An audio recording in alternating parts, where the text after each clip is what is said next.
C'était pas, il est en train de c'est pas mort, hein? Dommage, hein? Ok, alors bienvenue à tous, bienvenue dans cette vidéo. Aujourd'hui on va parler assez brièvement, parce que là on va pas faire de démo sur le screen. On va parler en fait de la différence entre une adresse Ethereum, un wallet, etc. Enfin, voilà, c'est souvent c'est un petit peu mélangé, les gens ils parlent de wallet et pour dire leur adresse, etc. Alors que c'est vraiment deux choses très distinctes.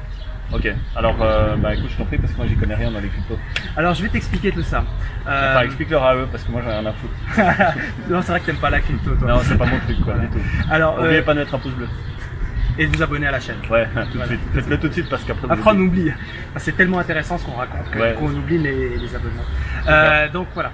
Ce qu'il faut bien comprendre, en fait, c'est que le réseau Ethereum, la blockchain et la plupart des blockchains Bitcoin et autres, c'est des réseaux qui tournent sur Internet, mais qui sont indépendants dans la mécanique par rapport à un site web, par rapport à une application de banque, par rapport à tout ça. C'est vraiment des choses qui sont séparées.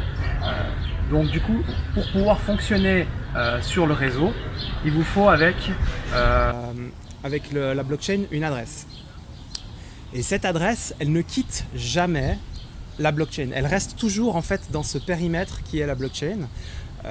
Par contre, vous avez les interfaces qui sont donc les wallets. Les wallets, c'est juste un moyen pour un homme de communiquer avec la blockchain de façon numérique. Un peu comme le clavier souris sur un ordinateur et les composants qui sont à l'intérieur de l'ordinateur. Le clavier souris et l'écran va vous permettre de communiquer avec la machine. C'est une interface. Voilà, c'est une interface une interface physique, hein, le clavier souris, pour pouvoir communiquer avec l'ordinateur qui lui va travailler les données, etc. Les données ne quittent jamais l'ordinateur, elles restent dessus et le clavier souris va simplement envoyer des informations ou recevoir des informations pour pouvoir afficher et piloter tout ça, exactement.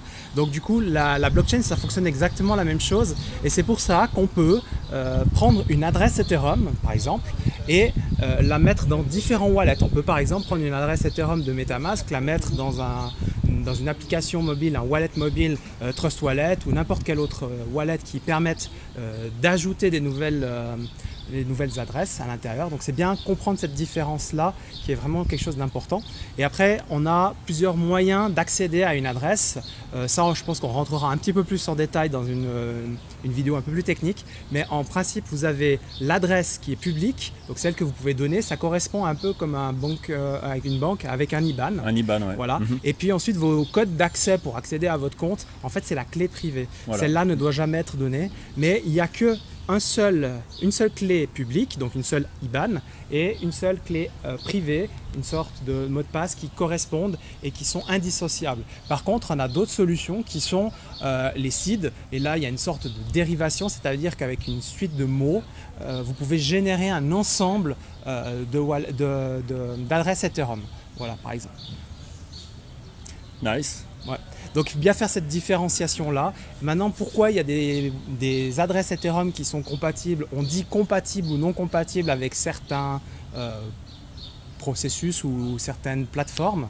En fait, toutes les adresses, à part pour les smart contracts où il y a des spécificités, mais ça c'est pas trop intéressant pour vous en tant qu'utilisateur, mais toutes les adresses d'utilisateurs où vous pouvez stocker votre crypto dessus, elles sont toutes identiques, c'est-à-dire qu'elles ont un fonctionnement qui est identique. Vous pouvez recevoir des Ethers ou n'importe quel token, ERC20, ERC721, etc., etc. Il y a plein de normes différentes.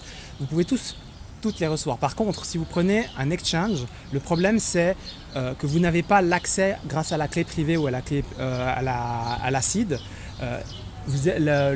L'exchange est propriétaire en fait de ces données-là et ne vous donne accès qu'à ce qu'ils choisissent de vous donner accès. Par exemple, si vous avez une adresse dans votre exchange qui est marquée USDC par exemple, eh ben, eux vont gérer pour cette adresse-là que l'USDC. Vous pouvez envoyer, elle va recevoir n'importe quel token, mais par contre, vous n'y aurez plus accès, on dit qu'ils sont perdus. Et souvent, vous pouvez contacter le service après-vente, ils vont dire « Ah ben non, on n'a pas accès, on ne peut rien faire ». Donc, c'est considéré comme perdu, ça sera bloqué à tout jamais sur cette adresse-là. Donc, c'est bien de comprendre que les adresses sont toutes compatibles, mais c'est quel est votre droit sur cette adresse-là. Si vous n'êtes pas en possession de la clé privée ou d'une SID, vous ne pouvez pas avoir les droits totaux sur l'intégralité des tokens qui sont envoyés là-dessus. Ok.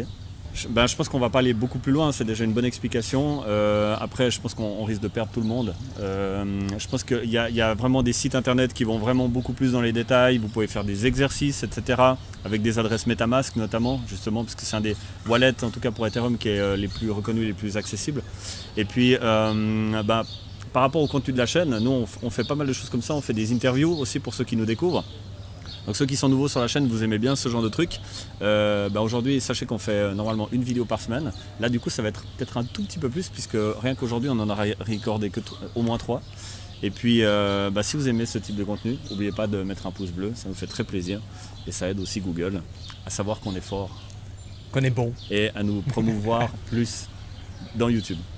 Voilà, en tout cas, merci beaucoup d'avoir suivi la vidéo. Merci beaucoup pour les explications, Mickaël. Mais de rien. Et puis maintenant, retournons en Valais. On ira plus en détail. Si tu peux retourner en Valais maintenant. Oui, on ira plus en détail. Magnifique. À bientôt. À bientôt.